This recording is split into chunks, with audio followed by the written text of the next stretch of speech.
Saya pastikan nggak bakal turun, nggak bakal miskin, tetap akan terus stabil. Dan ini akan dibawa, akan diwariskan kepada generasi kita yang selanjutnya, ke anak kita, ke cucu kita, terus seperti itu. Yang bikin miskin itu siapa? Setan. Nggak ada orang miskin. Yang menyiapkan kemiskinan itu setan. Yang menakut-nakuti miskin itu setan. Maka jangan takut. Dan itu setan itu menghalangi kamu apa? Untuk mengeluarkan sesuatu di jalan Allah, menginfakkan hartamu di jalan Allah. Wa yasuddu anhu. Setan itu yang menakut. Jadi jangan takut miskin. Saya takut miskin, jangan. Itu setan yang nakut-nakuti. Maka gak ada istilah miskin. Kalau kamu takut, berarti kamu belum lulus yang namanya ujian takut, ujian khawatir. Wala nabluwannakum bisyai'im minal khauf. Belum lulus ini. Ujian khawatir dan ujian takut masih belum lulus.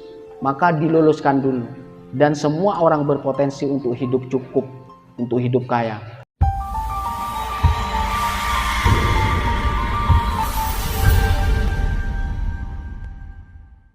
Assalamualaikum warahmatullahi wabarakatuh.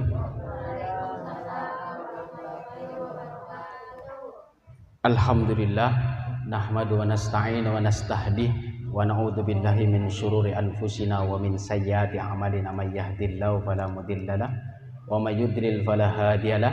Asyhadu an la ilaha illallah wa asyhadu anna Muhammadan abduhu wa rasuluhu nabiyul huda war rahmah. Allahumma shalli ala Muhammad.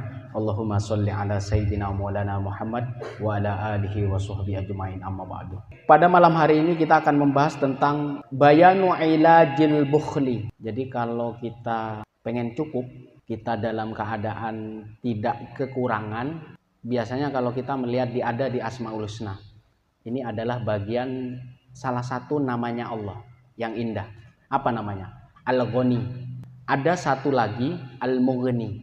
Apa artinya Al-Ghani? Zat yang maha kaya. Kalau Al-Mughni apa? Zat yang memberi kekayaan.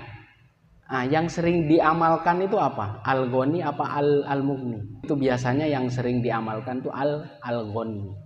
Kalau Al-Mughni, zat yang maha memberi kekayaan. Diartikan secara huruf atau secara etimologi, Al-Ghani itu cukup artinya. Jadi keadaan yang di luar tidak merepotkan kita, karena kita sudah berada di dalam tahap cukup. Jadi kenapa Allah disebutkan di dalam asma'nya itu Al-Ghani? Jadi Allah tidak membutuhkan siapapun. Tapi kita makhluknya itu pasti akan membutuhkan zat Allah, Al-Ghani. Maksudnya apa kita meyakini sifat ini? Kalau enggak Al-Ghani, Al-Mughni. Maksudnya keberadaan kita tidak pernah merepotkan orang lain. Kalau misalkan yang datang ke rumah kita itu aja, kita bosan atau tidak? Jadi kalau dia datang biasanya kalau minta sesuatu atau meminjam duit, ya kan, meminjam uang, kita bosan atau tidak? Biasanya orang yang nggak siap dengan keadaan ini pasti akan mengganggu. Jadi yang selalu saya zikirkan itu, kalau saya zikir biasanya yang saya pakai itu Al-Mughni, bukan Al-Ghani, bukan. Tapi sesekali ya, tapi yang sering saya amalkan itu Al-Mughni. Maksudnya apa? Dimanapun kita berada, dalam keadaan apapun, kita cukup mampu untuk bisa melaksanakan sendiri. Meskipun secara keseluruhan kita masih butuh orang lain. Maksudnya apa? Biar kita tidak merepotkan. Maka untuk bisa punya sifat seperti ini, awalnya adalah orang yang selalu bermurah hati. Lawan dari kata bermurah hati apa? Pelit atau kikir. Maka penghambat utama orang kaya itu adalah kekikiran. Orang yang kikir, karakter di dalam diri dia adalah kefakiran. Orang yang miskin. Di dalam kitab ini dijelaskan keterangannya. I'lam annal bukhla sababu hubbul mali wali hubbil mali sababani. Dikiranya orang menahan itu, tidak memberikan sesuatu, tidak memberikan zakat, tidak menginfakkan, tidak bersedekah, itu dikiranya akan bertambah. Maka salah satu sebab orang itu menjadi kikir adalah hubbul mal. Dalam arti apa? Bukan berarti kita tidak boleh kaya, tidak. Maka sebab yang paling utama kefakiran itu adalah hubbul mal, kecintaan kita keterlaluan terhadap harta. Wali hubbil mal sababani. Kecintaan kita terhadap dunia ada dua sebab. Yang pertama, ahaduhuma hubbus syahawatil lati la wusula ilaiha illa bil mali ma'atulil amal. Yang saya maksud itu al-ghani, maksudnya karakternya harus kaya. Dimanapun dia berada, dalam keadaan apapun, sedikit butuhnya terhadap orang lain. Keberadaan dia tidak merepotkan orang lain. Itu awal kita untuk menjadi kaya. Maka harus punya karakter kaya. Maka sebab dari hubbul mal itu adalah hubbus syahwa allati, jadi dia selalu memperturutkan keinginan. Yang dicukupi itu kebutuhannya saja aslinya. Tapi ini setiap kebutuhan sampai dia hutang.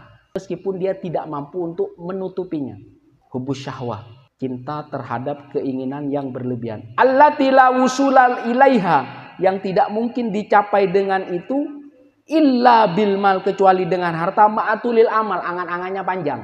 Sudah cinta terhadap apa yang dimiliki, kemudian ditahan, terus angan-angannya terlalu panjang. Harus dibedakan ya, harapan sama angan-angan. Yang diperluas itu harapan, optimisme. Meskipun ekonomi dalam keadaan turun, kita harus berpikir agar apa? Usaha kita tetap lancar. Yang nggak boleh adalah tulul amal, panjang angan-angan. Seandainya, kalau, jikalau, maka kata-kata ini adalah bagian dari setan. Ini penghambat kita untuk menjadi kaya. Atsani, yang kedua, ayyuhibba ainul mal wa yaltadzu biwujudhi wa in alima annahu zaidun an hajati bi baqiyatu umrihi.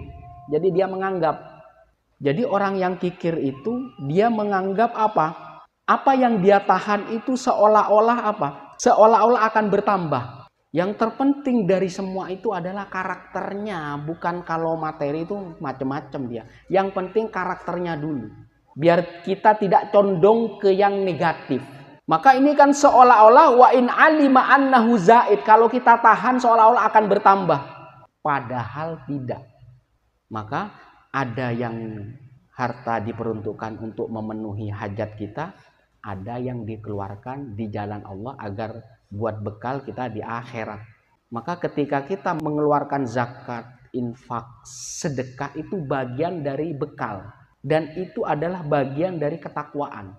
Karena itulah bekal yang terbaik. Khairuz zadi taqwa. Sebaik-baik bekal yaitu takwa. Takwa itu butuh pelaksanaan, butuh tindakan, bukan hanya sekedar omongan. Jadi kalau pengen kaya jangan disimpan aja, jangan diimsak, jangan ditahan. Oke, misalkan saya butuh rumah, beli rumah. Oke, saya butuh mobil, beli mobil.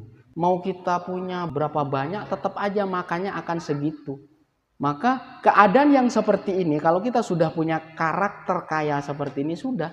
Mau keadaan seperti apa, mau harga minyak naik, mau bagaimanapun juga keadaan di eksternal, kita tidak terpengaruh.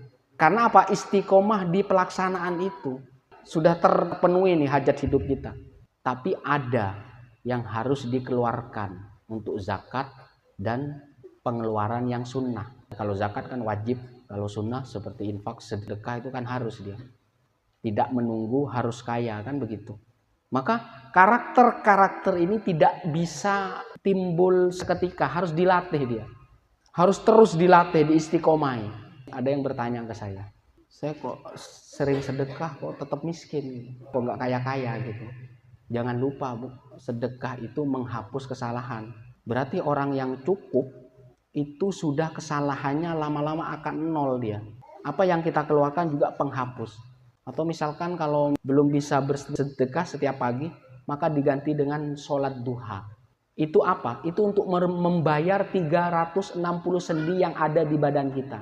Kalau kita selalu rutin setiap pagi, atau ada istilah yang lain itu sedekah subuh gitu, itu dia biasanya jarang sakit dia. Karena dia sudah mensedekahi 360 sendi yang ada di badan kita.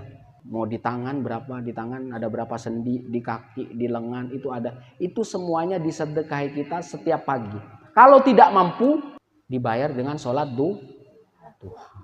Apalagi dua-duanya, sedekah subuh sama sholat duha. Itu juga menambah kesehatan, dan juga apa? Agar keadaan yang di luar kayak bala, musibah, sedekah kita, apa yang kita keluarkan itu bisa menyelamatkan. Jadi kaya itu terakhir, sering bersedekah tapi masih belum ke tahap kaya, intinya sedekahnya harus diistiqomahi, zakatnya rutin setiap tahun. Dan itu mendidik kita agar menjadi apa? Orang yang cukup. Kalau kita sudah cukup, posisi kita ada di atas. Al yadul ulya khairun min yadis sufla.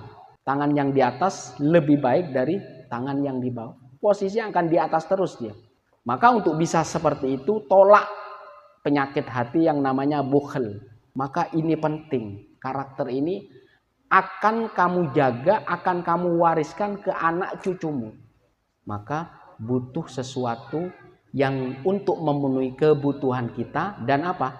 Dan untuk dikeluarkan di jalan Allah. Itu penting. Biar kehidupan dunia kita terjamin, bekal di akhirat juga akan terjamin juga. Inna lillahi wa inna ilaihi raji'un. Maka semuanya itu milik Allah. Jadi dalam keadaan apa? Inna lillahi wa inna ilaihi raji'un. Kebutuhan kita tercukupi, kemudian apa? Dibagi ke orang lain, kelebihan yang membutuhkan. Itu baru inna lillahi wa inna ilaihi raji'un. Kalau sudah mati tidak berguna sudah. Maka kalau pengen kaya jangan menahan untuk membayar zakat yang wajib dan zakat yang sunnah, kayak sedekah, infak dan lain-lainnya. Maka ini adalah bagian dari karakter kaya. Saya pastikan gak bakal turun, gak bakal miskin, tetap akan terus stabil. Dan ini akan dibawa, akan diwariskan kepada generasi kita yang selanjutnya, ke anak kita, ke cucu kita, terus seperti itu. Maka ada istilah apa? 7 turunan gak bakal habis. Apa yang gak bakal habis? Karakter kekayaannya tidak bakal habis. Tapi kalau harta akan habis dia. Yang bikin miskin itu siapa? Setan. Gak ada orang miskin.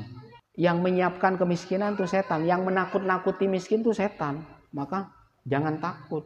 Dan itu setan itu menghalangi kamu apa? Untuk mengeluarkan sesuatu di jalan Allah. Menginfakkan hartamu di jalan Allah. Wa yasuddu anhu. Setan itu yang menakut. Jadi jangan takut miskin. Saya takut miskin. Jangan. Itu setan yang nakut-nakuti. Maka gak ada istilah miskin. Kalau kamu takut, berarti kamu belum lulus yang namanya ujian takut, ujian khawatir. Wala nabluwannakum bisyai'im minal khauf. Belum lulus ini. Ujian khawatir dan ujian takut masih belum lulus. Maka diluluskan dulu. Dan semua orang berpotensi untuk hidup cukup, untuk hidup kaya. Maka hindarilah penyakit bakhil dan kikir. Saya kira sampai di sini. Wassalamualaikum warahmatullahi wabarakatuh.